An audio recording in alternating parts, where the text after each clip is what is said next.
यावल तालुक्यातील खरेदी विक्री संघाचे चेअरमन व्हाईस चेअरमन पदाची निवड संपन्न झाली। या निवडीसाठी सर्वानुमते चेअरमन पदी भालोद येथील भूमिपुत्र नारायण चौधरी यांची निवड करण्यात आली। माध्यमांशी बोलताना शेतकरी संघटनेचे हितासाठी मला जितके काम करता येईल त्यापेक्षा जास्त प्रयत्न करेल असे ते बोलताना म्हणाले। एकंदरीत शेतकऱ्यांच्या हितासाठी वारंवार निसर्गाकडून होणारी हानी याविषयी ते बोलताना म्हणाले की लवकर यावरही तोडगा काढण्याचा प्रयत्न करू। त्यांनी तालुक्यात अनेक पदी भूषवले असून पदावर विराजमान झाल्यानंतर योग्य प्रकारे संघाचे काम पूर्वस्थितीस नेईन असे त्यांनी आवाहन केले।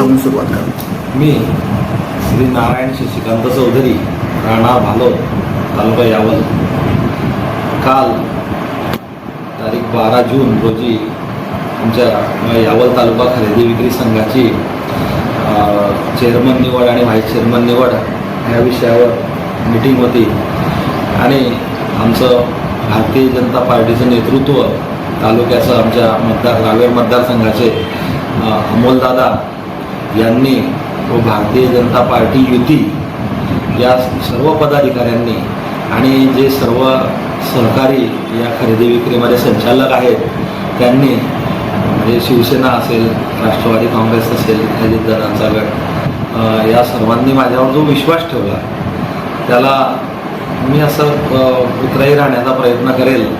शेतकरी आणि संघाचे जे सभासद आहेत त्यांना केंद्रस्थानी मानून त्यांच्या हिताचे शेतीमध्ये त्यांना उपयोगी पडणारं जे मला करता येईल ते या कॅम्पसमध्ये करण्याचा एखादा सेमिनार असेल किंवा शेतीपयोगी आमचं एक मटेरियलचं दुकान आहे, नक्कीच कमीत कमी दराने कसं उपलब्ध करून द्यायचं, बी बियाणं कसं उपलब्ध राहील किंवा त्याच्याबद्दल सध्या चालू असलेल्या संभ्रमित अवस्थांबद्दल शेतकऱ्यांना मार्गदर्शन कसं करता येईल याचा पण आम्ही आता विचार केला आहे, म्हणजे जेणेकरून शेतकऱ्यात होणारा संभ्रम बाजूला होईल।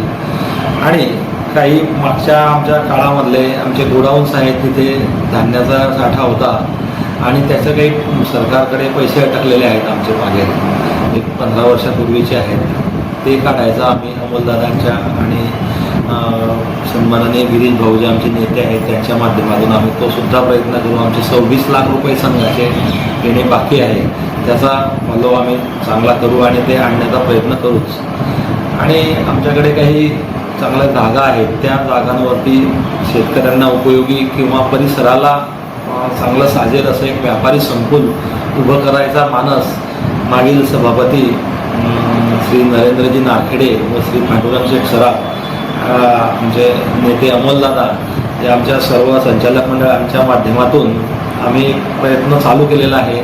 त्यासाठी आमचे सर्व जागेची मोजणी आणि लिगल डॉक्युमेंटरी प्रोसेस कंटिन्यू पुढे चालू ठेवू आणि जेणेकरून शहराचा चेहरा मोहरा बदलण्याचा एक प्रयत्न आम्ही या माध्यमातून करणार आहोत। तो सर्वांनी विश्वास ठेवला त्याबद्दल मी सर्व युतीतील पदाधिकारी, भारतीय जनता पार्टी युतीतील पदाधिकारी या सर्वांचा कायम ऋणी राहील आणि सर्व शेतकऱ्यांचा ऋणी राहील की त्यांनी विश्वास ठेवला आणि मला विश्वासास पात्र राहण्याचा, मी उतराई राहण्याचा प्रयत्न करेल।